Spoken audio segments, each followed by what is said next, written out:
Seja muito bem-vindo a mais um episódio do Tramotalks, o podcast da Tramontana Consórcio. Hoje eu estou aqui com um convidado mais do que especial, um dos colorados mais fanáticos que eu já conheci. Em duas ocasiões ele estava de azul e eu elogiei. Vou ficar bem de azul, ele não me disse nada, eu acho que ele não gostou do elogio. É um dos grandes braços fortes do comercial da HS Consórcio, uma das maiores administradoras de consórcio do Brasil. Então seja muito bem-vindo, Leandro.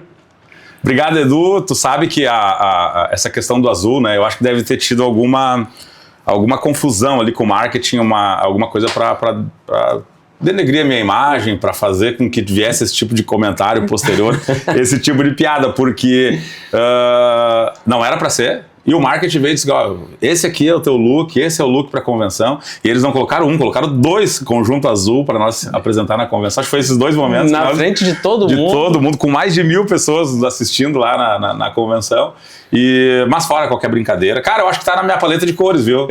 Hoje tem isso, né? Esse negócio da paleta de cores. E eu vou te dizer que não foi só na convenção, porque eu estive na HS lá em Novo Hamburgo algumas semanas atrás. Eu tava com uma polo azul e tava bonito, realmente. Mas tu imagina agora eu de terno vermelho, como é que você ficaria, cara? Acho que não ia ficar legal, né? Acho que não. O Tavares usa, né? Uns negócios, uns colete vermelho e tal. Eu até pego um pouco no pé dele, que ele me lembra muito uns amigos nossos também, que a HS patrocinou uma época os ônibus deles e tal, a banda Chopão, e eu brinco ele, pô, cara, tu de terno e colete vermelho, parece os caras da banda Chopão, é só vir uns instrumentos aqui, dá pra fazer um baile. O Tavares eu consigo imaginar ele com um paletó vermelho, eu já não consigo tem, mais. Então vamos seguir no azul, que tá legal, tá bonito. Ficou bonito, né? Ficou legal. Deixa eu te contar, Leandro, a gente fez esse podcast, ele é um projeto que eu já tenho há uns 2 anos. Certo. Mas eu demorei a tirar ele do papel porque eu não sabia exatamente como eu faria. Porque tem um monte de podcast legal por aí, um monte de podcast legal falando sobre consórcio, e eu não queria que o nosso podcast fosse mais um a falar apenas de consórcio. Então eu pensei o seguinte, bom, eu vou fazer um podcast, vão ser 2 episódios por mês. Num episódio eu vou convidar um cliente da carteira da Tramontana Consórcio, então uma vez por mês vem um cliente nosso e a gente pede para o cliente contar a história de vida dele, da empresa dele, as suas batalhas, os seus desafios, e a gente acaba se conectando com o nosso cliente dessa forma. O outro episódio eu convido um parceiro de negócios, um corretor da região, para que a gente consiga aqui em Porto Alegre, capital e região, fomentar o mercado de consórcio. Então já teve por aqui, por exemplo, a AJ, já teve por aqui a Trend e tem mais pessoas convidadas que a gente está agendando este compromisso. Então esse podcast ele nasce com essa intenção, uma para fortalecer os laços com os clientes e outra para fortalecer a região e aumentar a força do consórcio aqui na capital, e aí nada melhor do que fazer isso com um parceiraço, um dos chefes lá da HS Consórcio. Hoje tu é conhecido já assim, né, Leandro, o inventor da meia parcela, o cara que deu uma reinventada no segmento de consórcio, a visão mudou a partir daquela ideia. É um cara que hoje é um cara bem sucedido, mas nem sempre foi assim. Então eu também quero conhecer um pouquinho do Leandro antes disso tudo. Que hoje quem olha para o Leandro pode parecer que tudo foi fácil, mas a verdade é que tenho certeza que não. Antes do consórcio, Leandro, o que tu fazia? É uma curiosidade que eu tenho. Tu levantou aí muitos pontos, né? Já poderia fazer alguns podcasts em cima só desses questionamentos. Primeira coisa que tu falou em relação ao podcast, cara, eu acho o seguinte, ó, meu pensamento em relação a esse tipo de conteúdo que está sendo criado aí nos últimos anos, e eu já não cozinho na primeira fervura, já tô com 47 anos, e então a gente já viveu, nós somos, né, essa galera fala, sabe, toda turma fala que na minha época, né, a minha geração, né, mas a nossa geração realmente ela passou por algumas situações de transformação em muitos aspectos, né, e essa questão de esse conteúdo gerado, eu tive uma informação há um tempo atrás, em relação ao primeiro ponto que tu falou do podcast. Eu tive uma informação um tempo atrás, acho que foi em 2022, 2023, e que tinha havido um estudo, mas eu não busquei. Eu te confesso que eu não busquei muito a fundo a veracidade desse estudo. Mas falava esse estudo que toda a informação gerada na história da humanidade até o ano de 2019, toda a informação gerada na história da humanidade. Jornal, TV, tudo que foi gerado de informação até 2019, a mesma quantidade de informação foi gerada em 2019, 20, 21 e 22. Que loucura! Olha o tamanho disso que eu estou falando. E o que nós estamos fazendo aqui é exatamente levar informação. E se tu for parar para pensar, como mesmo eu não tendo buscado a informação, a veracidade dessa informação, o estudo e tudo mais, mas faz muito sentido, porque o que está sendo gerado de informação das mais variadas áreas, consórcio, como é isso que nós estamos falando, educação financeira, qualquer coisa. Hoje, antigamente tu queria saber como é que fazia uma horta em casa, tu tinha que ir lá e comprar um livro e buscar informação, e tinha que achar um especialista, e enfim, qualquer coisa que tu quisesse fazer. E hoje não é mais isso. Hoje tu vai lá, tu dá um Google, tu pega o YouTube, vai ter alguém ensinando como faz. Então isso que está sendo construído através desse conteúdo gerado e criado por vocês é justamente gerar informação, levar informação ao cliente. Eu acho que isso é uma ferramenta que acaba sendo um facilitador muito grande para quem quer se informar, para quem quer conhecer, né, em qualquer que seja a área, e agora no nosso negócio de forma mais específica. E isso, né, que também faz a competitividade do mercado em todos os segmentos crescer muito, né? Porque o consumidor, ele tem acesso às informações a qualquer momento, a qualquer instante, e ele vai atrás dessa informação. Perfeito. Tu pega, de novo, agora fazendo essa relação em relação à questão das gerações, né? Se tu pegasse 15, 20, 30 anos atrás, qualquer um que falasse qualquer coisa, tu não tinha como saber se aquilo era verídico, se aquilo de fato existia. Então isso tudo eu acho que aconteceu nesses últimos anos, ele só veio a ajudar mesmo, a ajudar na vida das pessoas em todos os sentidos. E essa questão de geração é muito engraçado, né? Porque lá na Tramontana Consórcio a gente atende todas as faixas etárias, né? E quando a gente atende um público de 30 anos, 33, a gente consegue fazer tudo isso de maneira digital. Sim. A gente faz uma videochamada, eles buscam as nossas redes sociais e entendem, bom, posso seguir com a Tramontana Consórcio. Quando a gente atende já uma outra geração, lá de 50, 60 anos, não tem jeito. Na maioria das vezes o cara tem que ir lá na nossa loja. O presencial, ele acaba não morrendo. Isso muda muito de geração para geração, né? É que isso, de novo, né, por mais que essa galera ela teve que se adequar a essas inovações, a tudo que aconteceu nos últimos anos, no que diz respeito à tecnologia, enfim, ao acesso.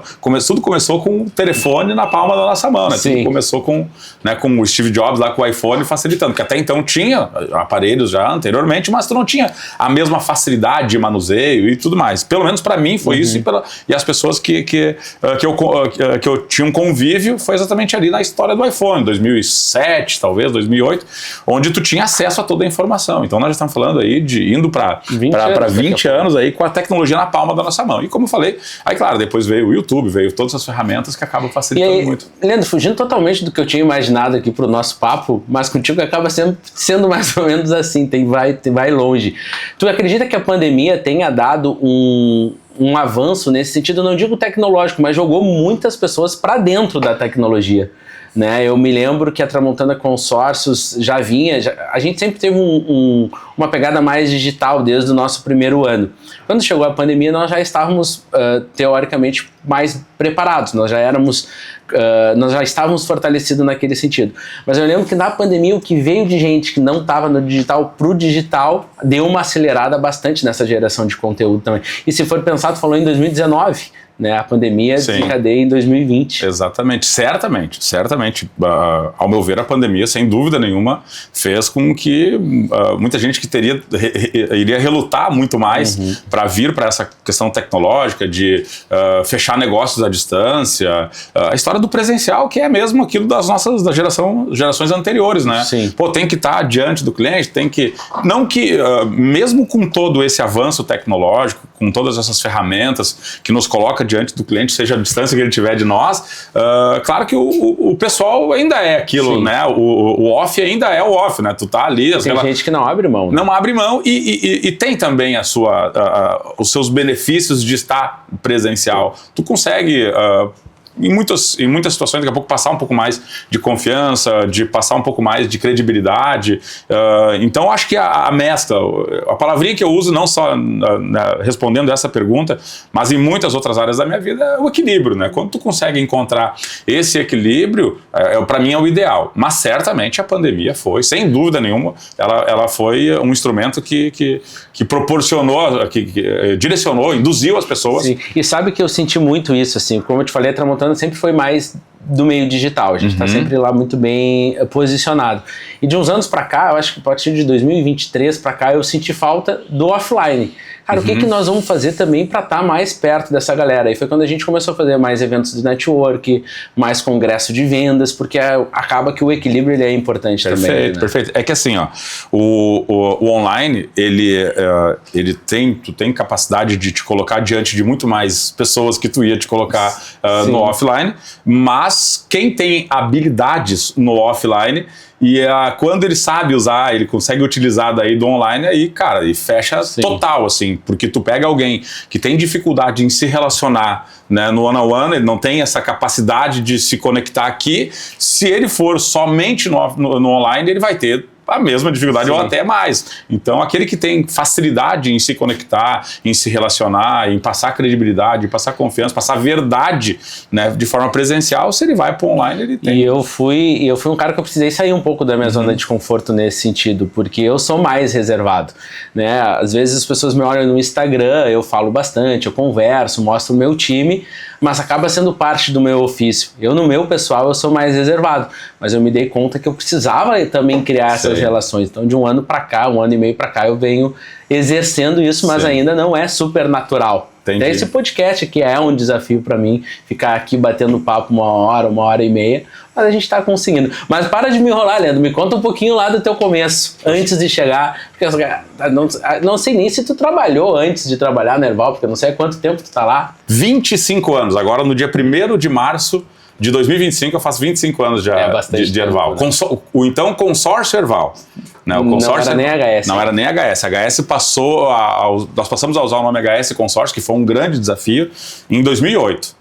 Até ali era consórcio Erval. E o nosso sobrenome era exatamente esse. O Leandro da Erval, o Tavares da Erval, era a galera da Erval. E aí, quando o grupo Erval resolveu fazer uma readequação de marcas, um reposicionamento de marcas, foi quando veio a Taqui, não era mais, não, deixou de ser Lojas Erval para Lojas Taqui. Essa até foi a última parte do processo, mas era tudo Móveis Erval, Colchões Erval, Química Erval, Consórcio Erval. Foram segmentando e dando nome. E aí eles contrataram uma empresa que faz exatamente esse tipo de trabalho e aí fez esse reposicionamento de marcas e o consórcio Erval passou a ser HS Consórcio, que é Erval Serviços em consórcios. Aí, assim como a Erval Financeira, Erval Serviços HS Financeira, Erval Serviços Financeiros. Para que você tenha uma ideia dos problemas, só em cima dessa questão ainda da Erval, até pouco tempo atrás, porque uma das grandes empresas do grupo é a iPlace, o maior parceiro, se não o maior, um dos maiores parceiros da Apple na América Latina. Estiveram lá na convenção pela primeira vez, né?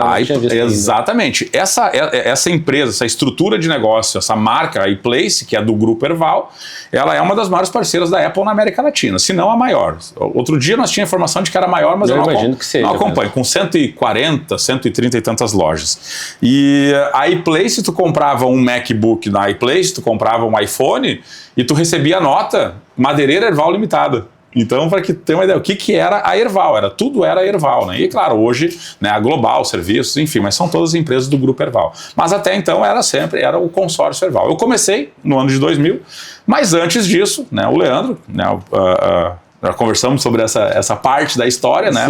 No off, eu sou filho de um caminhoneiro, né, onde nós somos uma família de 6 irmãos, então não preciso te dizer a dificuldade que as dificuldades, né, que são de tu administrar uma família, né, os recursos financeiros, sendo tu motorista de caminhão, uma família aí de pai, mãe e mais 6 pessoas, sendo que uma delas veio depois e tal, mas foi ainda assim 5. Naquele perrengue ali foi 5, aí depois que veio a minha irmã, que é a minha irmã mais nova, veio alguns anos depois, mas esses 5, então uma família de 7 pessoas administrada por um caminhoneiro, diferente de muita gente. Eu nunca passei necessidade, nunca passei fome, mas não tinha as melhores condições de se viver. Então meu pai sempre forçou nós a estudar, correr atrás e tal. E aí eu sempre falo, gosto de uma reflexão que eu já fiz há muito tempo, e eu continuo fazendo ela, cada vez que eu penso sobre isso, eu ratifico essa mesma ideia. Eu acho que Meu pai, consciente ou inconscientemente, ele conseguiu mostrar para nós, dentro de casa, que ali nós não ia conseguir nada. Que ali não era ali o lugar, que nós tínhamos que se preparar para correr atrás. E isso fez com que nós nos preparássemos e fizéssemos exatamente para isso. Cada um buscasse as suas oportunidades. Eu vejo isso. Conformasse com a realidade que tinha naquele momento. O que eu vejo, Edu? Eu vejo o seguinte, eu vejo pessoas...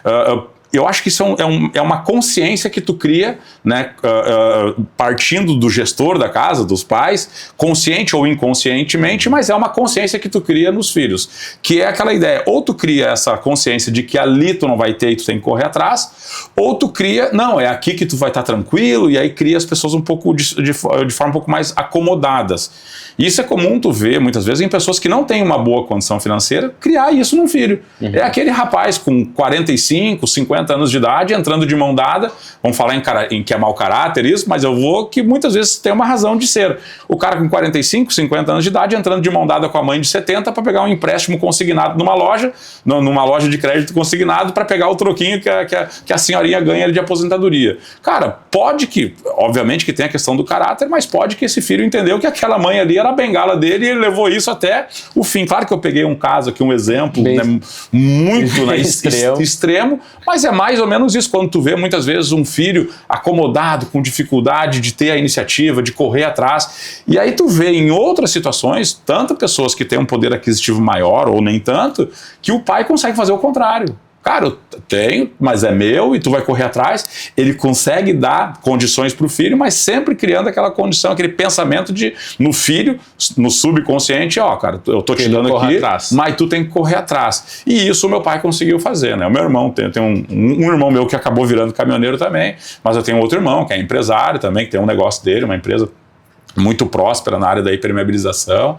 e eu trabalho já há 25 anos na HS, acho que tem um relativo resultado dentro do negócio. Agora ele está sendo humilde, pessoal, o cara criou e reinventou o consórcio no Brasil. E então, continuando, só para não alongar demais nisso, cara, então essa foi a minha trajetória dentro de casa, sem ter muitas condições, e logo eu entendi que eu tinha que correr atrás. Meu pai forçava nós, estudava em escola estadual, e sempre nas escola estadual, quem viveu essa nossa época, não sei como é que está essa realidade hoje, mas nessa nossa época tinha muitas greves nos colégios, ausência de professores e tal, e as greves se estendiam, 3 meses de greve. No primeiro momento até era bom, nós ficava de folga e tal, e ele nos forçava a trabalhar, fazer alguma coisa para trabalhar, para correr atrás. Não ficar parado. E aí, cara, nessa batida de trabalhar, de correr atrás, né, mesmo na adolescência, ali saindo da infância para adolescência, sempre trabalhava em alguma coisa, com um vizinho que tinha algum negócio, uma oficina, um vizinho construtor, ele estava lá numa obra, daí chamava e não tinha muitas essas restrições que hoje, né, esses impeditivos que tem a questão do trabalho infantil e tal, nós ia lá, ajudava o cara na obra, ajudava o cara. Mas eu acho que isso é legal, né, Leandro? Porque a gente precisa se entender desde cedo que nada vai ser dado.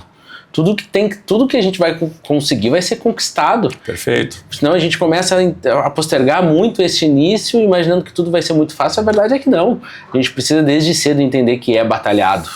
O problema, eu acho que o desafio, não seria nem o problema, o desafio é que nós somos, tudo que nós somos, fruto das nossas experiências, das nossas frustrações e daquilo que nós fomos submetidos durante a nossa infância, adolescência e início da vida adulta. E o que nós fizemos normalmente, se nós não nos conscientizarmos disso, é poupar os nossos filhos de tudo isso.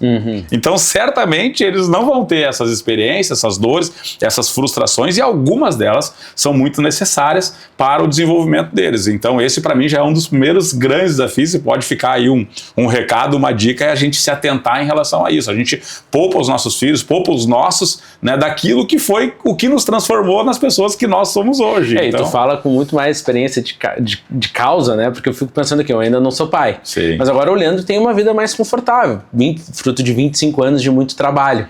Os filhos do Leandro, eles conseguem ter uma condição mais tranquila que o Leandro tinha. Certamente. Só que o Leandro também não quer que esses filhos vivam baseados naquilo que o pai trouxe para uma realidade mais estável. E aí tu tem esse desafio que é complexo, né? Eu vou dar o conforto, mas eu também vou ensinar que a vida é batalhada. Resumindo tudo que eu falei até agora, cara, o grande desafio, e esse é para mim o meu grande desafio, é fazer com que os meus filhos entendam que eu não sou uma bengala, não sou uma muleta para eles. E que eles possam me usar assim como apoio, como instrumento para que eles se desenvolvam e eles busquem aquilo que é melhor na vida deles. Então, se eles entenderem que eu sou aquela senhorinha que o filho entra e tal, eu vou estar matando um potencial.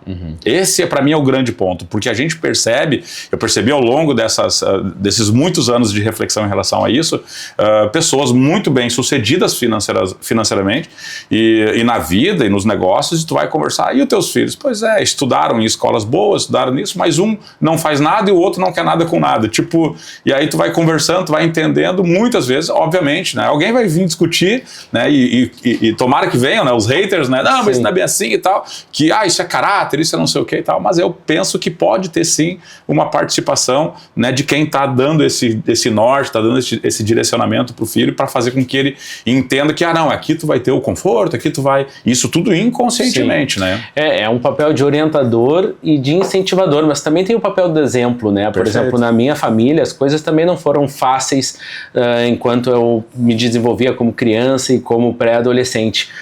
Mas os meus pais, eu não me lembro eles me incentivando muito, mas eu me lembro eles trabalhando demais. Pô, se não dava desse jeito, vamos buscar desse outro, se não dava desse, vamos desse outro. E eles nunca pararam de trabalhar e nunca abaixaram a cabeça para os desafios. E hoje, quando eu me vejo na minha vida adulta, eu fico me pensando assim, eu sou o único empresário da minha família, meus pais, depois de 50 anos, passaram num concurso público e se aposentaram bancários. Sim. Cada um com mais de 50 anos, mas até lá as coisas foram mais complicadas. E eu olho e fico pensando, de onde que veio essa minha veia? Não vieram dos meus pais, mas eu fui entender depois de algum tempo que talvez eles não tenham empreendido, não tiveram uma empresa, mas o que eles fizeram ao longo da vida inteira deles tem um quê de empreendedorismo também, que é seguir trabalhando, tem um desafio, o desafio às vezes não é superado, então vamos por outro caminho, e aí foi aí que eu comecei a me identificar, e até aqui mais a nível pessoal, eu durante muito tempo questionava o meu pai, porque ele, uma época a gente morava no interior, ele tinha que vir para Porto Alegre trabalhar, voltava de noite, às vezes não voltava, e eu questionava, né, eu gostaria de ter mais, mas quando eu virei adulto e vi como que as batalhas elas são feitas, eu comecei a entender melhor o meu pai e a gente começou a ter um relacionamento muito melhor. E é exatamente isso, são essas experiências, são essas vivências que vão nos lapidando, né, vão nos transformando para aquilo que nós vamos, para os desafios que nós vamos encarar. Então, voltando lá para a minha história, então em alguns aspectos as histórias elas acabam ficando, se assemelham, né? Sim. Então eu tive essa base familiar, o meu pai foi um cara que sempre passava muito conhecimento para nós, sempre discutíamos muito, meus filhos hoje até muitas vezes questionam em relação a isso, né? Quando surge uma determinada situação e tal, eu vou lá e eu tento explicar o porquê, as razões lá atrás, né?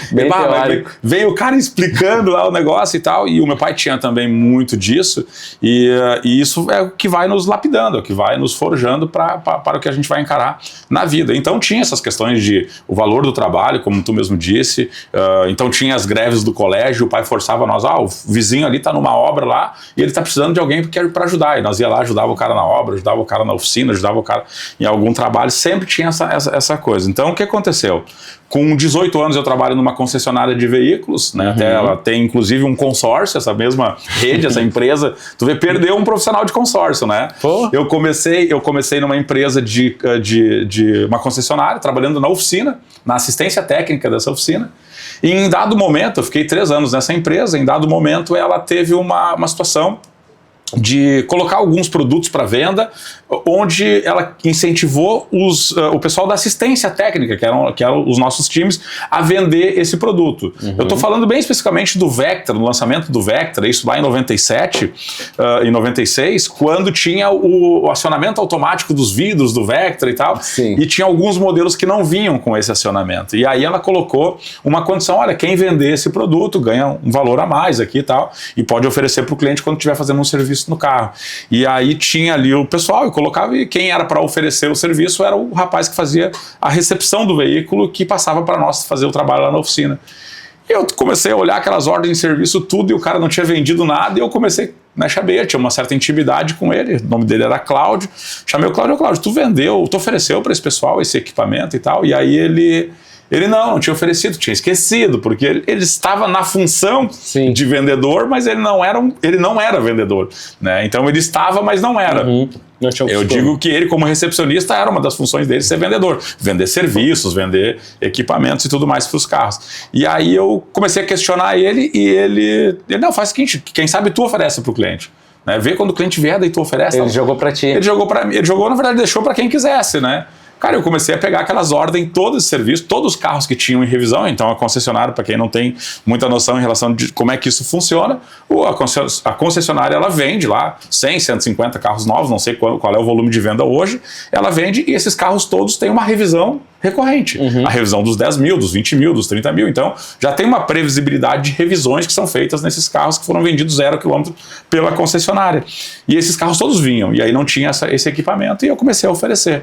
Os meus colegas ali que faziam o mesmo serviço, no final do mês foram cobrar lá 5 ou 6 kits que tinha vendido, eu tinha vendido 35 kits, né? Aí começou a ver a vendedora. E aí eu vi que um percentual bem importante do meu salário tinha vindo de premiação de vendas que eu tinha feito. E aí foi quando eu recebi o convite nessa concessionária para vender acessórios. Não, tu tem essa habilidade de vender os acessórios, então tu vai vender acessórios. E aí eu fui para vender acessórios, comecei a fazer um trabalho, não tinha noção do que eu estava fazendo, o que eu sabia era só vender. Sim. Mas tinha lá o controle de estoque, tinha, né, o fornecedor, determinados produtos eram da própria GM e outros não eram da GM, eram produtos paralelos. Tem aquilo, né? Primeiro a gente começa, depois a gente fica bom. Foi mais ou menos o que aconteceu aí nesses acessórios. E aí foi indo, então até chegar ao ponto de eu não conseguir fazer o trabalho, porque tinha a questão toda operacional atrás, não era só vender, né? E aí nisso a pessoa que ficou no meu lugar na oficina era um menino que eles contrataram, e esse menino num futebol ele rompeu o ligamento do joelho. E aí ficou esse negócio do chefe da oficina, cara, eu precisava que tu me resolvesse um problema, porque falta alguém para fazer esse trabalho. Aí tô eu lá, daí entrou o ego, essa hora entrou a vaidade. Eu tinha ganhado um jaleco branco, porque agora não era mais da oficina, e aí já tinha aquela moral com o pessoal da oficina. Pô, o cara foi vendedor. O cara agora é vendedor de acessórios, tu vê, sempre sabia que ele ia dar certo, tinha aquele negócio assim, né? E aí eu tinha essa situação, e volta e meia eu tinha que estar dentro da oficina, fazendo o trabalho tipo de um ômega, não sei o que o vidro não tá funcionando e tal, e o cliente precisava do carro e não tinha ninguém para fazer o serviço, porque as outras pessoas faziam esse serviço, estavam sobrecarregadas ou já tinha encerrado o expediente delas, e eu tava por ali, porque eu tava no acessório, e aí vinha o chefe de oficina conflitando com o cara que eu trabalhava, que era o chefe de vendas, né? Disputando pelo Leandro.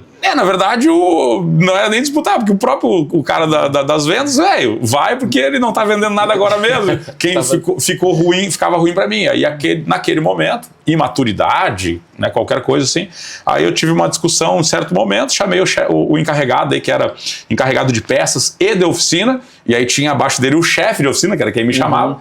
Eu chamei, um dia tu comentou numa reunião que quem não estava satisfeito com o negócio podia sair e tal. Eu achando que ele ia dizer o seguinte, não, tu vai ficar só aqui, nós vamos... Então vai. Aí ele, então se essa é a tua ideia, se esse é o teu projeto, eu não vou voltar atrás do que eu disse. Mas pode ter um pouco de imaturidade, porque era um dos teus primeiros trabalhos assim, convencionais, mas também tem um pouco de entender um caminho legal que poderia ser seguido através das vendas, de também ter um pouco do reconhecimento. Tu acha que naquele momento não tinha nada a ver mesmo de reconhecimento, ou era só ego? Acho que tinha. Por que eu foquei muito na venda, e eu achei que, inclusive na venda desses acessórios, essa história eu tô falando, se arrastou em coisa de meio ano para um ano, vendendo acessórios e correndo atrás. O que desencadeou, na verdade, como eu já fazia um trabalho na oficina, então, quando veio essa condição de ter o produto para vender, eu estava voltando de férias, ou seja, eu já tinha período de férias, já estava na oficina já há um tempo e já fazia um trabalho bacana. O salário que eu ganhava era um salário até relativamente bom para a minha idade e para a época.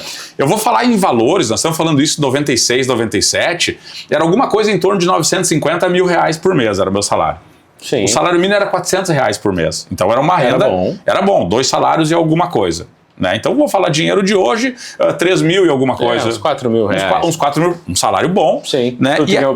Jovem, super jovem. E era uma briga que o meu pai tinha. Pô, tu ganha mais do que muito pai de família e não tem dinheiro pra nada, que tinha isso aí, né? Aí, claro, gastava com moto, tinha os negócios e tal.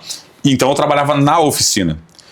Quando eu recebo essa oportunidade nas peças, recentemente eu tinha tido uma conversa com um colega meu, que no começo do nosso papo aqui, eu sempre fui do off, sempre fui da conversa, né? Com um colega que era das peças, e ele era um cara meio zoado, assim, pela turma, assim, né? Ele tinha muito bullying em cima dele, pelo jeitão dele, meio desajeitado e tal.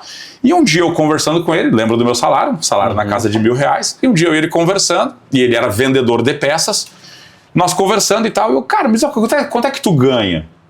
E aí ele, eu ganho 1.600 por mês. Eu, quanto ganho? Ele, 1.600. O que foi, cara? Condena-me quem quiser me condenar, né? Eu olhei, não, só um pouquinho. Se ele ganha 1.600, eu não posso ficar. Se ele tá fazendo... E aí tinha uma pessoa que fazia o mesmo serviço que eu, com 20 anos a mais de experiência, chamava Nelson, que ele ficava num outro box.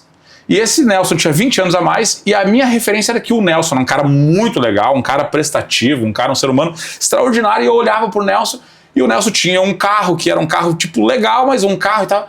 Eu olhei para aquele das peças, olhei pro Nelson, cara, eu vou ser o Nelson daqui, né? E aí essa conta eu lembro de estar fazendo assim na minha cabeça essa coisa, não, eu acho que o negócio é vendas. Tudo bem que esse aqui recebe bullying e tal, mas eu quero ser por aí. Eu quero naquilo ali. E aí eu coloquei na minha cabeça naquele momento que era vendas. Então, quando lá daí que eu fui, tive oportunidade, um tempo depois, na história dos acessórios, acabei saindo do acessório, acabei saindo daí, sendo saído da empresa, né? Saíram. Porque né, eu provoquei a coisa, né? Tu falou que quem não quisesse, não tivesse... Mas tu jogou, tu blefou ali, tu achou... Cara, se eu te falar certo, o que era o meu sentimento na hora, se eu tava incomodado, eu tava incomodado sim.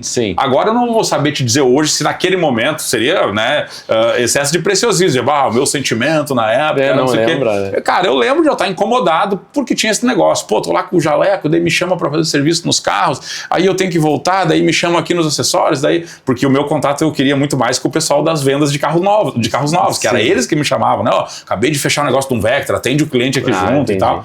Também já tava entendendo mais ou menos que relacionamento faz parte de um negócio bem sucedido, inconscientemente, né? Sabendo que isso era necessário, mas era tudo muito, não tinha, era tudo no campo do subconsciente.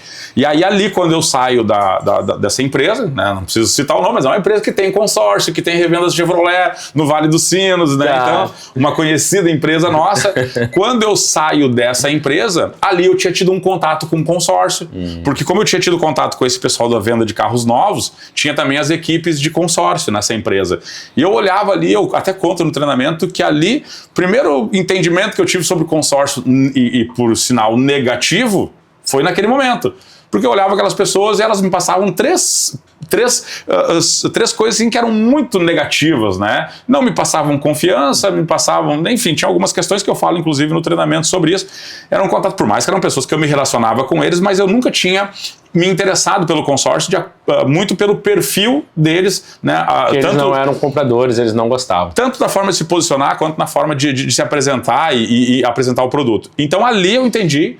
eu estou chegando na HS Consórcio. Ali eu entendi que era vendas. Então, quando eu saio então dessa empresa, eu fiquei um tempo tentando ver o que eu faria, se eu vou para cá, se eu vou para lá e tal. E aí eu vejo um anúncio no jornal do Consórcio Erval pedindo vendedores de consórcio em São Leopoldo.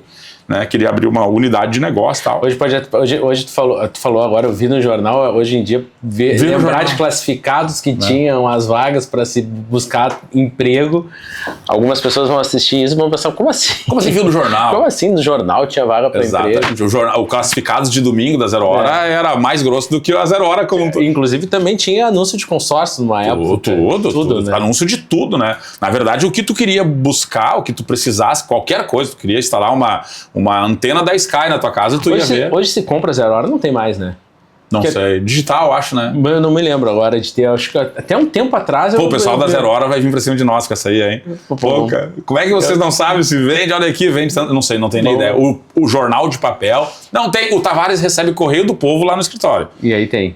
O Correio do Povo, agora não, Zero Hora não sei. Não, eu tô falando sobre o classificados em si, eu acho que não tem mais dentro da Zero Hora. Mas enfim, toca a ficha aí. Mas é isso, E aí eu vejo esse anúncio, e aí eu descubro ali o consórcio Erval pedindo vendedores, e eu vou lá e me candidato à vaga, e aí eu viro vendedor de consórcio. E aí é o resto da história, eu viro vendedor, depois de vendedor eu viro... Cara, e a gente pensar em consórcio em 95, 96, 97, por aí? 2000.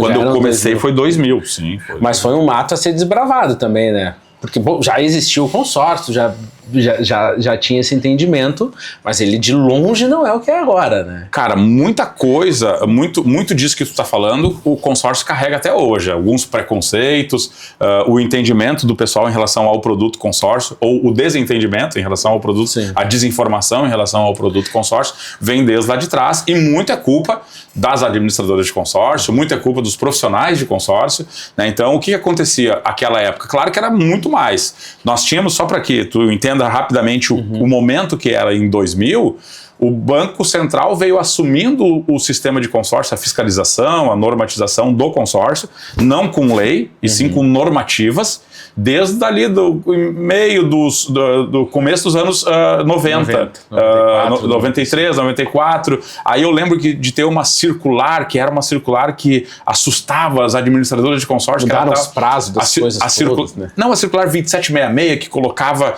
os gestores do consórcio, enquadrava no crime de colarinho branco, caso ele cometesse qualquer irregularidade, passou a atribuir responsabilidade para os gestores, os grupos passaram a ser autônomos, onde o dinheiro do grupo tu não poderia mexer, não se mistura nem com os outros grupos e tampouco com o dinheiro com o caixa da administradora. Então essas regras eram por esse período. Então, se essas regras eram por esse período, eu posso te dizer, então, te afirmar, que antes não tinha as regras. Tinha nada. Então, o que a gente pegava ali em 2000? Nós pegava o cliente, que era muito comum pegar esse cliente, numa explicação, ele falava o seguinte: cara, paguei um consórcio todo, do começo ao final. Terminei de pagar ele agora, faz um ano e meio atrás, e a empresa quebrou. Não recebi o meu dinheiro. Então, isso era muito comum, né? Então, formar o vendedor malandro, o vendedor que a gente chama, né, no nosso meio ali do picareta de consórcios, né? Formar o vendedor picareta. O que a administradora fazia nessa época? Cara, vende, que depois o dinheiro entrando no caixa da empresa, se eu faço com ele o que eu quiser, então se a venda for boa ou ruim não me interessa, interessa o que entrou de dinheiro para dentro da administradora. E com essas normativas do Banco Central, passou a moralizar o sistema, passou a regular o sistema, tanto é que foram tão assertivas, tão acertadas essas regras impostas pelo Banco Central nos anos 90, que em 2008 passou a ser a lei do consórcio. Sim. Alterou, nesses 10 anos, alteraram 2 ou 3 coisas. FGTS como lance, não lembro certo as regrinhas que mudou, assim, foram 3 regrinhas que mudaram. O consorciado contemplado recebe o dinheiro que ele investiu, descontando a multa, participando de um sorteio. Então foram 2 ou 3 mudanças dessas regras que o Banco Central colocou ali nos anos 90, final dos anos 90, colocou e que deram tão certo, que funcionaram tão bem, que aí sim passou a ser lei, a Lei 11.795, que regula o sistema de consórcio no Brasil. Mas eu até estava pensando assim, porque antes no início desse episódio a gente falou da quantidade de informação que tinha até 2019 e de 19 a 2025. 22, como você tem muito mais informação, e ainda assim a gente tem uma barreira muito grande do consórcio. Quando eu digo desbravar um mato, imagina a galera lá em 2000 ouvir falar sobre consórcio do Leandro. Então eu imagino que os desafios nesse início tiveram... No ano 2000... nesse período do início do negócio, os desafios eram o consórcio, não era uma coisa regulada, então tu não tinha confiança, o sistema tu não tinha confiança, os vendedores, por incentivo muitas vezes, direto ou indiretamente, das administradoras, eram vendedores que vendiam de qualquer forma.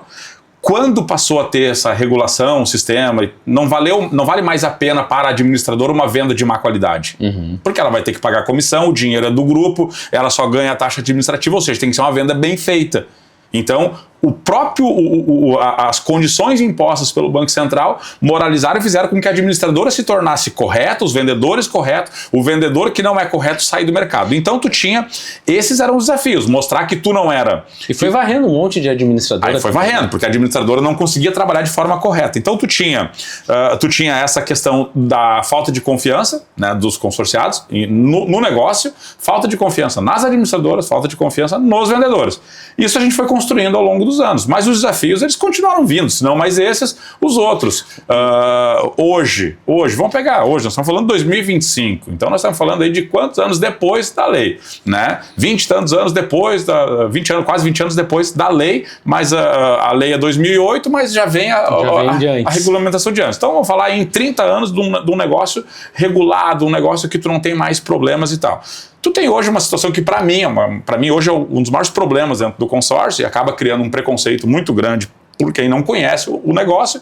Por exemplo, o consórcio de banco, o consórcio dos bancos. Né? E aqui eu tenho minha conta em banco, então estou eu aqui falando mal de banco, estou falando mal do consórcio vendido no banco. O que acontece? O consórcio vendido no banco, ele faz com que o cliente, muitas vezes cliente com potencial, crie um preconceito. É o mesmo, eu costumo pegar o seguinte exemplo, é o mesmo que nós agora, tu tá olhando de fora um grupo de amigos, os caras estão lá pedalando, os caras estão, né, cuidando da saúde, curtindo, andando de bike para cima e para baixo, fazendo 10, 20, 30, 50 quilômetros pedalando, e tu olha, pô, que vida legal desses caras. Aí tu vai lá e tu compra uma bicicleta num mercado. Num qualquer mercado que não é a especialidade dele vender aquela bicicleta. Tu anda 2 voltas, a bicicleta quebra. Tu anda mais 2, ela quebra. Tu anda mais 2, ela quebra. Tu fica olhando aqueles caras andando de bicicleta. Pô, mas não pode ser verdade isso, né? Ou aqueles caras estão mentindo, ou esse negócio não existe, ou isso não é uma realidade, ou é só eu que sou azarado. O que aconteceu na verdade, na prática? Um exemplo bem simples para entender o que acontece quando tu faz o consórcio no banco.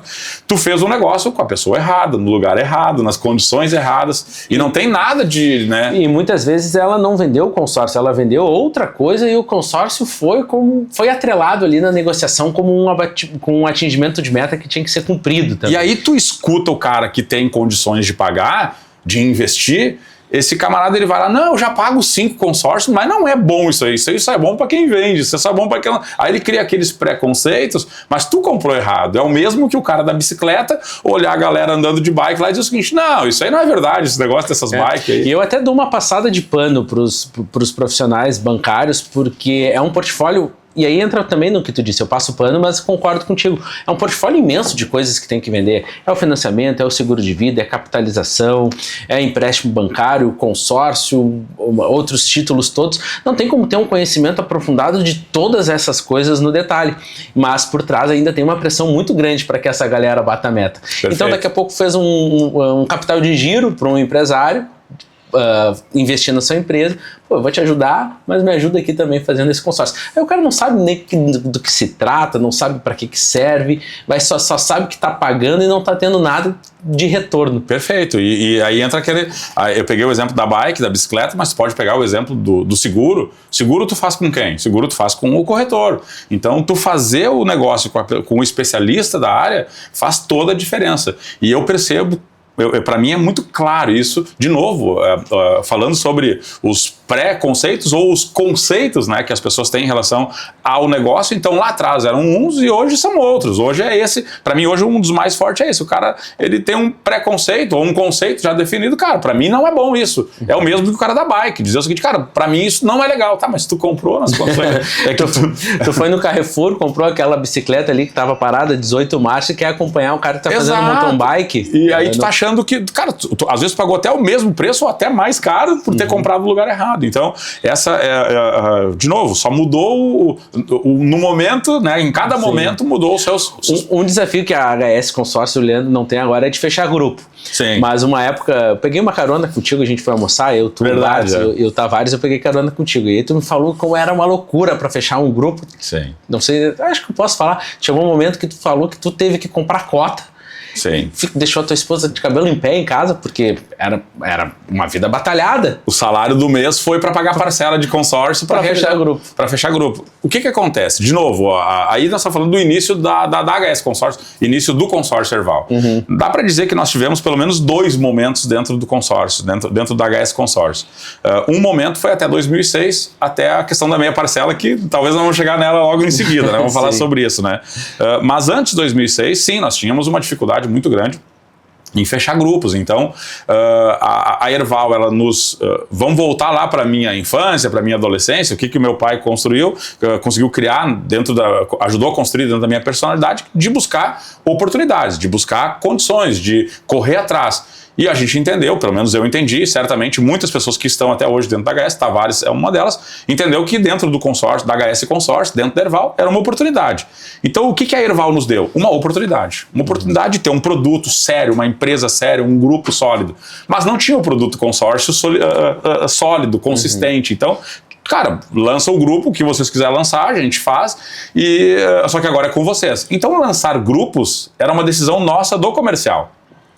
Só que o lançar grupo não é tu lançar grupo, tem que lançar e fechar o grupo. Tu tem que vender um número mínimo. Para quem não entende muito do que é essa aí, é o funcionamento do consórcio. Isso nós tivemos que entender ao longo dos anos. Nós falamos que nós somos o comercial que entende do jurídico, do contábil, da viabilidade financeira do grupo, dos riscos da formatação inteira do grupo. Formatação inteira, e isso foi a nossa escola dentro da HS Consórcio ao longo desses anos. Então, quando nós pensávamos alguma coisa, era como nós vamos nos posicionar no mercado, como nós vamos entrar com isso, o tamanho do nosso time, e aqui era desse tamanho, era muito menor, tinha menos gente trabalhando, e aí o que fazia? Tu lançava o grupo, cara, vamos lá, se um grupo de 1.000 participantes, tu tinha que vender pelo menos 600, 700 cotas para realizar a primeira assembleia, para poder ter saldo no caixa do grupo, e as regras, de novo, é uma das regras que mudou. Era um percentual que tinha que vender antes da lei, e depois da lei é o saldo da maior carta. Né? Então são algumas mudanças que tiveram nessa transição de até dos anos 90 até 2008 da nova lei. E aí, então, mas enfim, sempre teve que ter um número mínimo de participantes do grupo. E chegava no dia de realizar a assembleia, quem diz que nós tinha esse número mínimo de realizar? E eu tinha vendas que eu havia feito, meu time, as nossas equipes haviam feito vendas. Então, vamos lá, eu saía do escritório para reunião na administradora, os vendedores, cara, eu tô com meus clientes e a assembleia vai ser hoje, né? Sim. E nós sabendo que não tinha venda o suficiente para realizar aquela assembleia naquele dia. Não tendo venda o suficiente para realizar aquela assembleia naquele dia... E naquela época a assembleia possivelmente ainda fosse presencial. Sim, a primeira assembleia, sim. Então uma galera lá se preparando para uma assembleia. Tudo isso acontecia uns dias antes, assim. Então, vamos confirmar a assembleia para daqui a uma semana, para daqui a 5 dias. Mas já tinha aquela expectativa que ia acontecer. E aí tu chegava nessa reunião, nós ali, Tavares, o Pauletes, aquela turma que a gente fala sempre que essas pessoas a gente vai carregar sempre junto, porque, cara, os caras não desgruda mais. Carregaram o piano quando o negócio tinha todas as dificuldades. E aí nós chegávamos ali na data, na reunião, pegava o balanço do grupo, tá faltando 40 cotas. Falta 50 cotas para o número mínimo para realizar a assembleia. Vamos dividir entre os que estão aqui. Dividia, quantas cotas deu para cada um, deu 7 cotas para cada um, deu 8 cotas para cada um. Qual é o investimento disso? O investimento é R$5.000 em parcela. Sim. Tu assinava um cheque de 5 mil e comprava 10 cotas, 8 cotas, o quanto que era necessário para realizar a primeira assembleia. E isso era uma coisa que eu queria te perguntar, Leandro, porque agora a gente esteve na convenção e a gente fala da HS vendendo 20 bilhões em 2024. E aí olha para trás e vê a complexidade que era para formar um grupo. Certo. E tudo natural, porque era início de uma jornada, né? Mas eu imagino que tu tenha encontrado também diversos desafios para que a HS saísse de um lugar. Vocês falam muito sempre no primeiro bi que foi alcançado, foi uma festa, depois foi para 10 bi, uma outra grande festa. Mas desafios de uma jornada para outra aconteceram e da onde vem, assim, uma pergunta particular, assim, porque há de se ter uma coragem de dar o passo antes de ver todas essas coisas acontecendo, né? Porque tu não esperou 20 bi para dar alguns passos, esses passos já aconteceram antes e por isso chegaram nos 20 bi. E há de se ter uma coragem, e aí junta ali a cúpula, tu, Tavares, Matheus, conversam e dão um rumo para os objetivos da HS. Nós vamos vender o curso ou como é que nós vamos fazer aqui? Não, dá só um spoiler. Só para nós combinar qual é a linha que eu sigo, porque eu poderia, depende da linha que for, se nós for vender o curso, eu vou dizer o seguinte, nós montamos uma estratégia e essa estratégia nós elaboramos ela de tal forma que nós seguimos cada passo, em cada momento, de forma muito estratégica, acompanhando. E na prática foi na cara e na coragem, do jeito que dava. É o seguinte, nós tínhamos uma oportunidade que era trabalhar para uma empresa séria, com princípios e valores, onde esses princípios e valores, nós nos identificamos muito com esses mesmos princípios e valores. Seriedade, honestidade, não ficar mudando, porque o mercado está assim, o fulano está assado. Nós temos uma ideia, temos um entendimento e vamos seguir firme nesse propósito. Então essa empresa, que é o Grupo Erval, né, através da figura do Agnello, que é o diretor do grupo, ele sempre teve esse posicionamento e isso nunca se abriu mão e aí a gente vai muito mais do que o discurso à prática. Né? Não, é isso. isso, né? Então eu lembro muito bem assim de uma reunião onde nós estávamos conversando e a maior preocupação do Agnello não era sobre o volume de venda, o resultado que vai acontecer, era sim com a imagem da empresa lá fora. E isso não pode acontecer, essa imagem nós não podemos construir, ou seja, quando tu vê um dono de negócio que não está preocupado com o dinheiro, claro que tem a preocupação pelo dinheiro. Então, só para contextualizar, entender que esse é o perfil. Então, nós entendemos ali que nós estávamos num negócio, que era um negócio sólido, uma empresa séria, que só o resto era nós fazer a nossa parte. Nós, com condição de vida muito parecida, minha, Tavares, mesma coisa, Tavares vier aqui contar a história dele, vai ser a mesma coisa. Nunca passei necessidade, nunca tive dificuldade, nunca passei fome na vida, mas também não tinha, né, tinha que ir com o chinelo no colégio porque não tinha o tênis para usar e tal. Então, as dificuldades houveram. E então, ambos entendemos que, cara, que é uma oportunidade de negócio. E nessa aí de ter oportunidade, aí tu te desdobra, tu busca estratégia, tu entende o mercado. Hoje eu quero dizer, já há alguns anos, nós entendemos que nós somos, obviamente, muito estratégicos em entender o mercado, a questão da humildade, de nunca olhar ninguém de cima para baixo e olhar sempre, não, eu quero entender o que esse cara está fazendo, por menor que ele seja. Tem aquela frase que o Joãozinho lá da SI usa ela, né? Mas é uma frase que a gente escuta por aí que é: ninguém é tão grande que não possa aprender e tão pequeno que não possa ensinar. Né? Então nós temos muito isso, nós tivemos sempre isso muito com nós, de tentar olhar o que está acontecendo e montar estratégias. E aí vamos ver outra questão importante, é o foco no cliente. Nós entendemos também, de novo, hoje dá para escrever tudo isso, isso aqui é o estratagema tal do Schopenhauer, isso é não sei o que e tal, mas entendemos o seguinte, cara, o ganhar o dinheiro é consequência. Tu prosperar é consequência.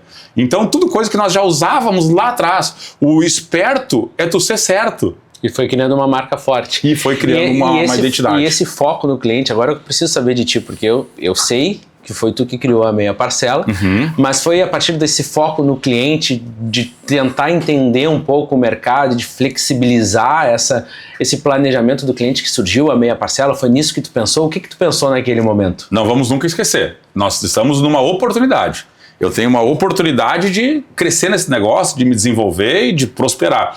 Então é uma oportunidade, ok, mas o que eu posso fazer para aproveitar essa oportunidade? O que eu devo fazer e o que vai ser importante para que eu possa crescer e me desenvolver dentro desse negócio? Obviamente, fazer coisas relevantes. E aí, essas coisas relevantes, obviamente, não são fazer coisas preocupadas comigo, preocupadas com a empresa, sim, preocupado com o mercado, com o negócio. O que aconteceu com a Meia Parcela? Nós, aqui em Porto Alegre, eu tinha uma equipe, então nessa minha trajetória eu comecei como vendedor e logo como vendedor eu comecei a me desenvolver, comecei a ter resultado na venda, comecei a vender bem e nos primeiros meses foram mais difíceis, ganhava menos do que o que eu ganhava na concessionária, na anterior, mas foram 2 ou 3 meses, logo eu tripliquei o meu salário como vendedor. Então eu tenho clientes hoje, inclusive hoje eu almocei no restaurante de que é um grande amigo meu e esse cliente eu vendi o primeiro consórcio para ele no ano de 2000, então tu imagina, era um cliente que virou amigo, hoje a gente frequenta a casa e tal, e tudo por ter essa coisa de estar preocupado sempre com o cliente e o resultado. Então, a gente acabou acontecendo de aproveitar essas oportunidades do negócio. O que aconteceu? Aqui em Porto Alegre, então, eu recebo oportunidade de vendedor, eu viro gerente em Lajeado eu volto para ser gerente na equipe em Porto Alegre, abro a primeira equipe de consórcios aqui em Porto Alegre. Com essa equipe em Porto Alegre, a gente se deparava muitas vezes com o cliente, onde o cliente, tu tinha toda a explicação de consórcio, ele gostava da ideia, tu mostrava a vantagem financeira que ele teria em fazer o consórcio, e aí a resposta muitas vezes era a seguinte: eu adorei o consórcio, eu sei que eu vou pagar tanto, menos do que se eu for fazer o financiamento, mas eu não consigo conciliar hoje o meu aluguel e mais o financiamento. Então essa era a realidade, e essa situação gerava uma frustração muito grande, porque nós olhávamos aquela situação, cara, isso não tem o que fazer, só se eu pagar a parcela para o cliente. Então mesmo que ele entendia que o consórcio tinha sido a melhor opção para ele em termos de ganho, vantagem financeira, ele não tinha como conciliar o aluguel e mais a parcela. E aquilo começou a me incomodar, e nós íamos vendo, fechava muitos negócios, tinha muito cliente, não. Mesmo apertando o orçamento, vou fazer o consórcio, fazer igual. Mas aquele que não fazia, e aí entra as estratégias. Se tu quiser, nós podemos falar aqui sobre estratégia de gestão, que o Paulo, de novo, Pauletes, inconscientemente nos passava muita coisa. O Pauletes falava sempre o seguinte, ó, tua equipe de vendas, tu sempre olha o vendedor de baixo para cima. O que vendeu bem, tu esquece, depois tu conversa com ele, tu olha o que vendeu mal. Sim. A tua relação de vendas que tu fechou, de negócios que tu converteu, tu olha a tua lista de baixo para cima. Tu olha o que tu não converteu, não o que tu vendeu. Legal. Ah, eu vendi 2 milhões, 3 milhões, 10 milhões. Mas quanto tu não vendeu? E o porquê tu não vendeu?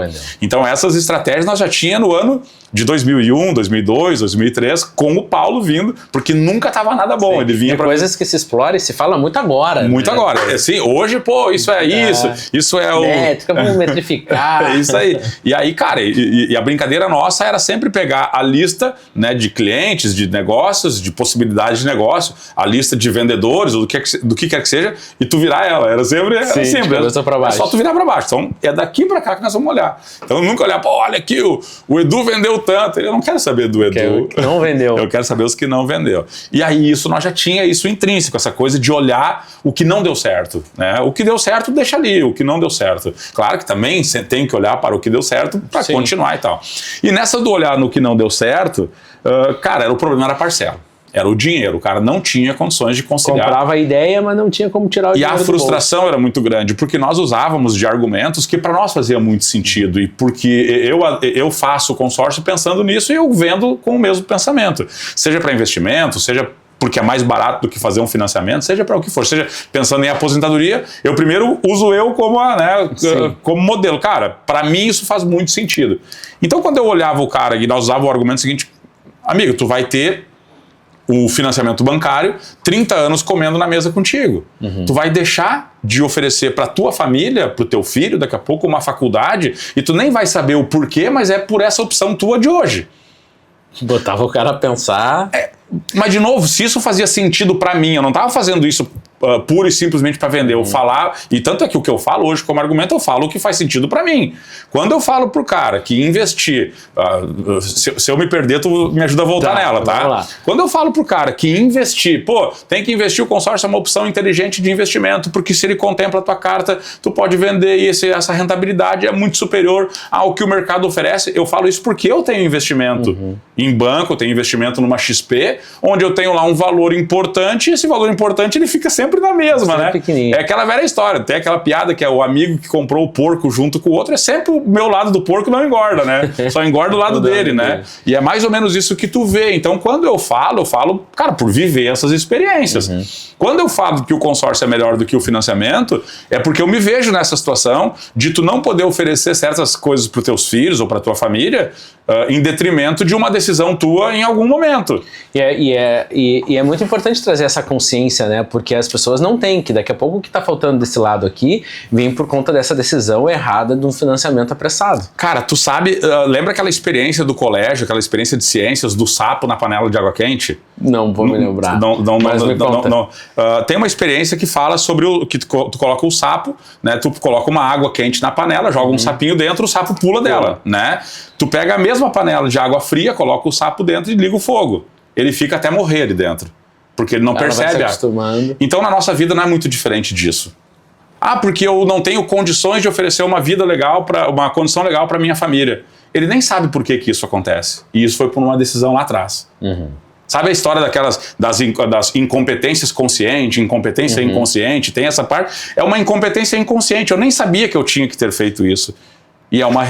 E essa abordagem que tu tinha lá sobre, pô, 30 anos comendo com a tua família e tu abre mão de alguma coisa pro teu filho, pô, tu faz assim também na cabeça do cara. É que tu não sabe porque, tu tenta abrir para ele entender o que lá na frente, tu já dá uma resposta para uma pergunta que talvez ele faça ou não lá na frente, o porquê a minha vida é mais difícil do que a tua. Por que a minha vida é mais difícil que a tua? Muito simples. Porque eu, em 10 anos, eu quito o meu bem através do consórcio e tu tem 30 para pagar. Sim. Você está adquirindo outros. E aí eu entro numa discussão, né, com muitas pessoas que é o seguinte, e aí eu resumo toda a história do consórcio dizendo o seguinte, cara, para mim, de tudo que eu conheço, investimentos que eu faço, negócios que eu faço, consórcios que eu faço, a forma mais simples, a forma mais tranquila de tu sintetizar, simplificar o consórcio é a diferença entre a teoria e a prática. Na teoria tem 1000 negócios que tu poderia fazer. Tu faz algum? Não. Tu aumenta o teu patrimônio? Não. Tu tem o segundo imóvel? Não. Tu tem um imóvel rendendo aluguel? Não. Tu tem não sei o quê? Não. Tu tem uma carta contemplada para vender e levantar uma grana e poder investir num negócio? Não. O meu cliente do consórcio tem. Sim. Então, claro que isso tudo foi uma coisa que foi se construindo. Eu fui percebendo isso através de clientes. Para mim mesmo, eu criei essa convicção dentro do negócio vendo clientes. O cara fez, contemplou, ganhou dinheiro, fez negócio, comprou bem. Eu tô lá explicando um consórcio em Lajeado 1 ano depois de sair de vendedor e virando gerente, não tinha meia parcela ainda, eu tô explicando o consórcio pro cara e ele mostrei valores e tal, veio a tabela e vai daqui, vem dali, e ele fez uma das maiores cartas que nós tinha. Ele, não, vou fazer essa aqui. Eu, pô, que legal, o que o senhor... preciso colocar aqui, vamos preencher no começo da conversa, ele tinha falado que ele tinha um negócio de confecção, de roupa e tal. Eu, pô, que legal. Não, na verdade é a confecção que eu tenho com a minha mulher, que é ela que cuida disso, mas eu sou aposentado. Daí na hora de preencher o contrato, mas daí a aposentadoria eu não posso colocar aposentado. Sim. Né? Profissão, qual é a sua profissão? Não, eu era professor da Univates aqui, da Universidade de Lajeado, professor de economia na Univates. Cara, aquilo pra mim, eu lembro de olhar assim, o cara é professor de economia e eu explicando como se fosse, né... Aquilo para mim, então eu tive vários momentos de reforçar a minha convicção em relação ao negócio. Cara, o cara é professor de economia e entendeu através de cálculos e na minha explicação do jeito que era da época. Saiu de lá assim também, né? Pô, vem cara, professor de economia, eu sou bonzão mesmo. Tu sabe que não. Tu sabe que vai sair com uma sensação sim, boa. Um pouco isso, mas eu acho que muito mais o outro lado. Eu, cara, como o negócio é bom mesmo. Se eu tinha alguma dúvida, porque eu sou muito isso, assim, né? Enquanto eu tô ali, mas será que é isso mesmo? Enquanto não tiver... Precisa de algumas confirmações. Quando eu falo do consórcio, eu falo com convicção, eu falo porque de verdade eu tenho a convicção, e não é porque, pô, tu tá imaginando que é... Não, cara, eu vi isso. Aí eu tive uma outra experiência, daí muitos anos depois, em Osório. Quando eu tô atendendo um cliente, daí agora, nessa foi em relação à empresa, ao nosso negócio, né? A nossa empresa. E eu explico a mesma coisa, e na hora de fechar, ele fez um consórcio de carro de valor alto e um consórcio de imóvel, e ele era aposentado do Banco Central. Ele era aposentado do Banco Central, deu outra, pô, cara... Mais outra confirmação. Mais outra confirmação. Então é mais ou menos esse o negócio, as convicções vêm um pouco disso. Vamos tentar voltar para a questão da meia parcela. Então, quando nós íamos no cliente, oferecíamos o consórcio, mostrava, tinha essa coisa de tu olhar o cara, pô, cara, abria a realidade. E tu via muitas vezes a frustração, a dor das pessoas. Porque tava falando, às vezes, que o camarada o Edu, tava a esposa aqui e as crianças correndo ali, 2 filhos ou um filho correndo, e tu, cara... É o futuro dele que tu tá comprometendo com essa decisão. E uma decisão, muitas vezes, que tu não tem consciência. E aí, muitas vezes, sentava o casal, fazia cálculo junto. Tá, e se nós tirar isso aqui, e se nós fizer não sei o quê, e se nós parar de pagar isso aqui... E aí, moldando o orçamento ali mesmo. E tu acompanhando aquilo, e tu não tem como isso, tu não tem essa parcela, e esse crédito, esse crédito, mas ele não atende o que tu quer comprar. E aí tu ia nessa coisa de consultoria mesmo. E aí ficava isso é uma coisa que gerava uma dor muito grande. Tu olhar aquilo ali, pô, cara, que... complicado, o que tu poderia fazer? E eu brincava muito com o vendedor já no treinamento, só tem um argumento que tu não consegue derrubar, que tu não consegue contornar com uma objeção que tu não consegue contornar com o cliente. E aí, qual é a objeção? Eu não tenho dinheiro para pagar a parcela, né? A não ser que tu pague para ele. Daí brincava, o pessoal ria e tal, a não ser que tu pague a parcela para o cliente. Então essa era o que acontecia assim na prática. E aí eu tô, em determinado momento, com essa situação já na cabeça, negócio martelando, isso nós estamos falando do ano de 2005 para 2006, isso martelando, e aí eu comecei a acompanhar que já tinha daí alguns anúncios do jornal, da Zero Hora, dos jornais, onde nós anunciava consórcio Erval, sua casa a partir de tanto, se eu não sei o quê, e tinha lá uns consórcios, e aí tinha parcela reduzida, pague parcela não sei o que e tal. Eu comecei a estudar, pegar aqueles negócios. Tá, mas vem cá. Daí eu comecei a procurar vendedor, alguns eu já conhecia, já tinha tido contato em alguma situação e tal. E eu comecei a pegar a tabela desse pessoal e olhar o negócio. Cara, mas isso aqui não tem como funcionar. Não dá, isso aqui não funciona por essa razão. Amanhã o cliente não está contemplado e precisa da parcela cheia. passa a pagar a parcela cheia. E aí tinha o outro que era não sei o que, o outro era por um período, o outro era não sei o que lá, o outro era campanha. E aí eu, olhando aquilo tudo, eu comecei daí sim a me debruçar em cima do que tinha. O que tinha, de novo, a informação era muito mais restrita, mas o que tinha de informação eu busquei em cima disso. E aí nesse de buscar o que tinha no mercado e o que eu já tinha visto anteriormente, aí eu, cara, tem um modelo que eu comecei a escrever. Aí pega assim, faz aqui, o meu problema vai ser no meu vendedor, o cara cobra a parcela cheia porque o vendedor dele não se convence em ganhar uma parte depois, mas se o meu vendedor se convencer, eu consigo trabalhar isso aqui. Então, era uma estratégia não só de desenhar um produto. E hoje a gente olha, né, e a gente não pode normalizar essa ideia, porque hoje a gente olha, a meia parcela acaba sendo mais normal, mais natural para quem está entrando nesse mercado nos últimos anos. Tá. Algumas administradoras ainda engatinhando, tentando, outras nem conseguindo. Mas a ideia que tu teve lá em 2006, ela mudou o mercado, né? Hoje parece ser algo simples, mas há uma complexidade muito grande por trás disso, né? Cara, Cristóvão Colombo tentou convencer, né, os conselheiros e o rei, né, que o mundo era redondo, né? Tem essa história, não sei se você já citou essa história. Que tu vem com cada uma. É que tudo tem o cara, eu nunca ouvi falar, mas eu vou ter que dizer que sim, né? Porque, pô, eu não escuto uma coisa que o Leandro... Não, mas tu vai lembrar dessa história, assim. Certamente tu vai lembrar que não, todo mundo já ouviu falar dela. Cristóvão Colombo tentava convencer de que a Terra era redonda. E quando ele conseguiu fazer, circular e tal, ele voltou e aí sentou lá com o pessoal. Não, mas claro que é redonda. E todo mundo, ninguém concordava com ele, todo mundo contra ele. E ele ficou tão bravo com isso, porque é uma coisa tão óbvia, né? Que ele falava aquilo e ele acreditava e todo mundo discordava. E depois que ele conseguiu provar, aí agora todo mundo concorda. Aí ele pegou um ovo e colocou em cima da mesa. Pediu para que alguém trouxesse um ovo de galinha e ele colocou em cima da mesa. Daí ele pediu para que as pessoas colocassem de pé o ovo. E as pessoas tentavam equilibrar o ovo e não conseguia. Aí ele pegou o ovo e só deu uma batidinha assim na bundinha do ovo e ele achatou mínimo, sem que quebrasse a casca e o ovo vazasse na mesa, só deu só rachou a casca e o ovo ficou parado. Aí as pessoas olharam, não, mas assim é fácil. Ou seja, depois que ele mostrou a solução, né? Essa é a história do ovo de Colombo. Eu nunca tinha escutado falar dela. Nunca tinha, cara. Então essa é a história. Ou seja, todas as ideias, ou boa parte das ideias é isso. Porque assim é fácil. Legal, então coloca o ovo de assim pé. Assim até eu fazia. Então isso, cara, não incomoda, né? A mim, pelo menos, as pessoas falam isso, né? Pô, não te incomoda isso das pessoas hoje imitando? Cara, nós passamos assim, ó.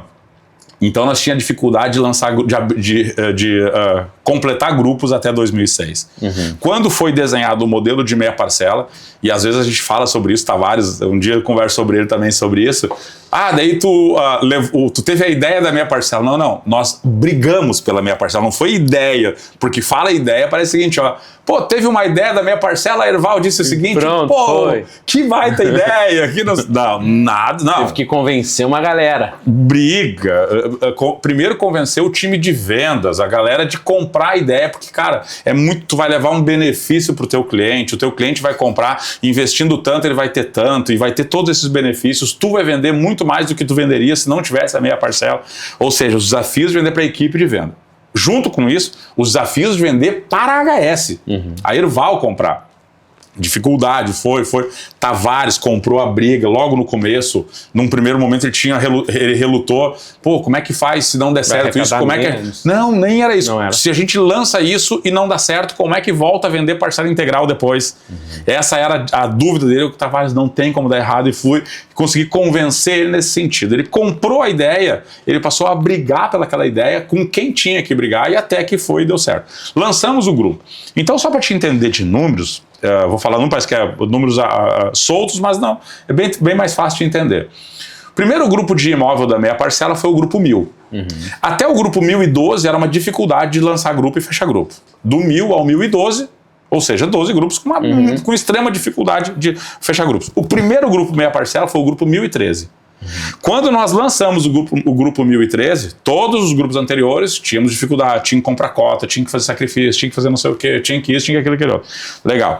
Quando lançou o grupo 1013 e nós colocamos aí um prazo normal, porque era aquele prazo, quando chegava na frente nós discutimos, ver como é que vai ser. Daqui a pouco vamos protelar ele mais 30 dias, vamos ver o que a gente faz e tal. Quando lançou o grupo 1013, encerrou o prazo dele, ele fechou com 100% das cotas vendidas.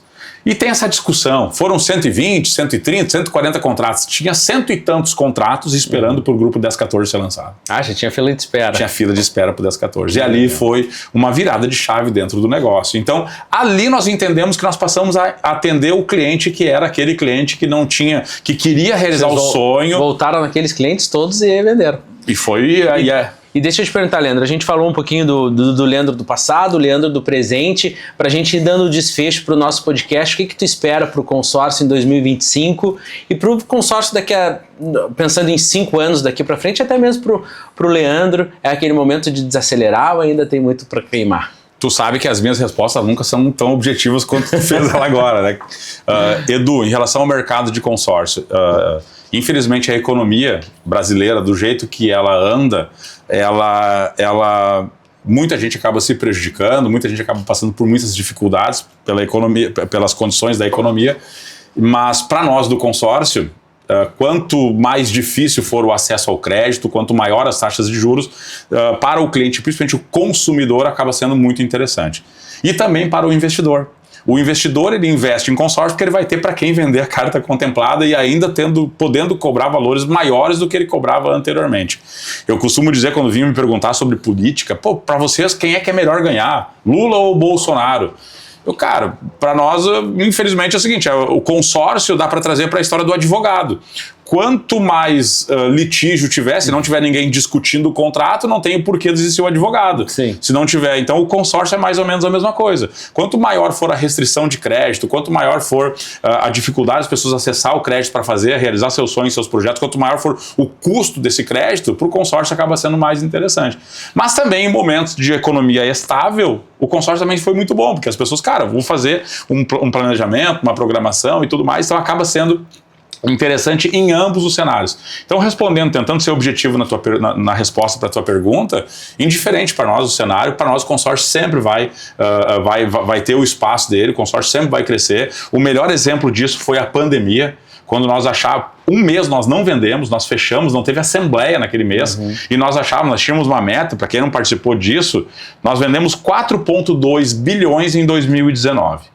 Nós fomos para uma convenção de 2020, antes da pandemia, com uma meta de 5 bilhões, que já era uma meta desafiadora. Quando lançamos e foi o desafio e tudo mais, 5 bilhões, um mês depois, a pandemia para tudo e a gente, o que vai acontecer com a meta? Naquele ano de 2020, nós vendemos 7,2 bilhões. Que doideira. Ao que a gente atribui isso? De novo, não tem um estudo que possa dizer, foi isso. O que a gente pode dizer é o que a gente percebe a reação, o movimento por parte dos próprios clientes. O que tu vive, o que tu gasta o teu dinheiro?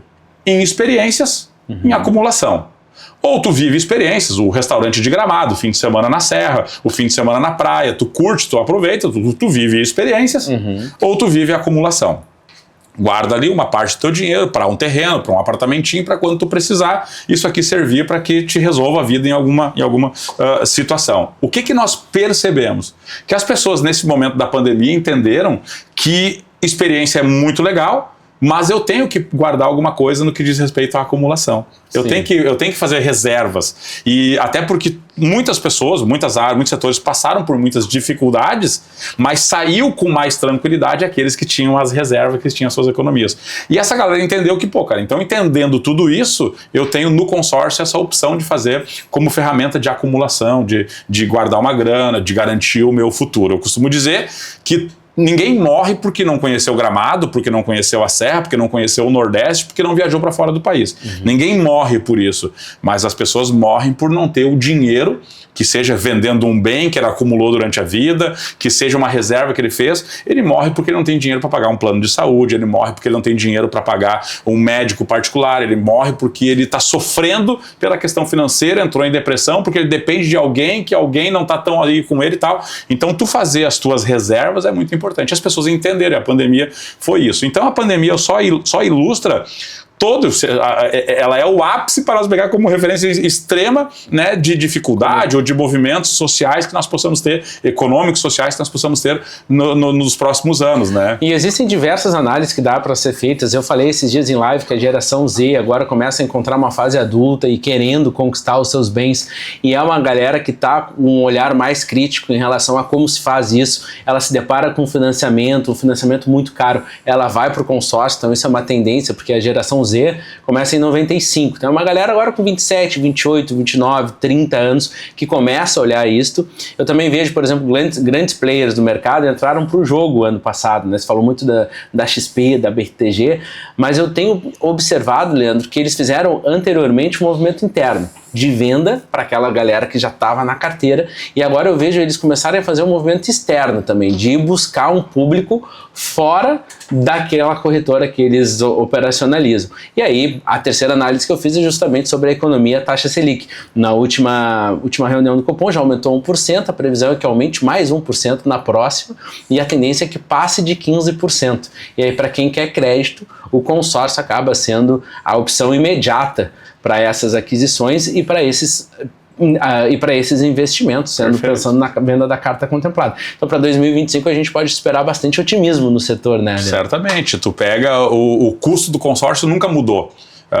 Mudou um pouquinho para mais, para menos, mas o custo do consórcio é o mesmo. Alguma coisa na casa de 0,15%, 0,20% ao mês, já saindo de juro simples para juro composto, transformando a taxa do consórcio em juro composto. Então tem o dinheiro a 0,15%, 0,20%. Me diz quando o Brasil, e seria meu sonho, se não tiver mais espaço para o consórcio, eu mudaria de área com todo prazer, o dia que o Brasil tiver, né, condições de oferecer crédito para a população realizar os seus sonhos, os seus projetos e atender toda a população. Talvez hoje até tenham, em algum momento teve, para atender setores muito específicos. Sim. Que interessava para certos grupos. Mas quando que o Brasil vai ter disponibilidade de crédito, né, para a população como um todo, num dinheiro a 0,15%, a 0,20%. Não existe essa possibilidade, por quê? Porque tem outras prioridades, porque não tem outras demandas. Sim. Muito antes do que colocar dinheiro. Não, possivelmente seja algo que nós não veremos. Possivelmente, né? Não. Leandro, te agradeço muito toda essa troca que tu teve conosco, muito conteúdo que tu trouxe para nós, muita experiência. Contigo é sempre assim, né? É uma casa cheia, a gente fica sabendo de histórias que a gente nunca ouviu falar. A gente fala, não, eu ouvi sim, a verdade é que não ouvi várias. E Leandro, então já que tu é esse cara das histórias, das frases, termina para nós aí com algo que impacte a galera que vai assistir esse podcast. Cara, eu poderia falar, é que nós falamos para o nosso cliente corretor de consórcios e falamos para o nosso cliente consorciado, né? Se eu for falar para o nosso cliente nosso cliente consorciado, eu costumo dizer, né, de tudo que eu falei aqui, né, vários exemplos da realidade, que a diferença entre a teoria e a prática. Tem 1000 opções, tem 1000 negócios, né, mas o consórcio a gente entende que na prática é o que realmente te dá resultado, acaba te entregando. Então, nessa história da diferença entre a teoria e a prática, o consórcio é a prática. Né? O consórcio é o que realmente vai fazer com que tu realize os teus sonhos, os teus projetos. Então esse é um ponto bem importante assim, de entender, e que o amanhã sempre chega. O amanhã sempre chega, o amanhã vai chegar. Mas eu não penso em reserva, não penso em me garantir para o futuro, eu não penso lá na frente, eu não penso no futuro dos meus filhos. Isso já é quase que uma resposta para aquela pessoa que pergunta, mas o consórcio para quem ele é? É mais fácil dizer para quem ele não é. Ele não é para aquela pessoa que não pensa no futuro seu e de seus familiares, aquela pessoa que não se incomoda em comprar um carro e pagar 2, comprar uma casa e pagar 3. Para essas pessoas não é o consórcio.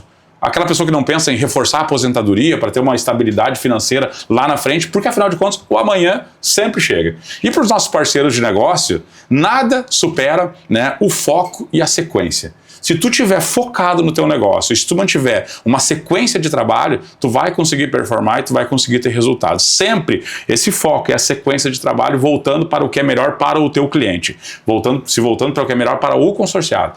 Então, tu tendo esses princípios, tu tendo essa base, né, tu tendo esses conceitos bem estabelecidos, certamente a tua prosperidade, da tua e da tua família, certamente vai ser consequência. Então, vamos correr junto, jogar junto esse jogo, vamos correr junto esses próximos anos aí. Em relação à tua pergunta de o que eu penso, desacelerar, não, eu penso em continuar trabalhando e fazer. Não está pensando nisso ainda. Por enquanto não. Pessoal, o recado está dado para os nossos consorciados, que eles não esperem o amanhã chegar, porque ele vai chegar e a hora da gente começar a fazer algo é agora. E para os corretores parceiros, é que a consistência é a chave do negócio, o foco é que faz tudo acontecer. Leandro, muito obrigado. E para vocês que nos assistiram até aqui, muito obrigado. Espero que tenham gostado. Qualquer dúvida, vocês podem procurar a mim ou ao Leandro para que a gente bata mais um papo. Vocês viram, ele gosta de bater um papo. Então até mais e muito obrigado.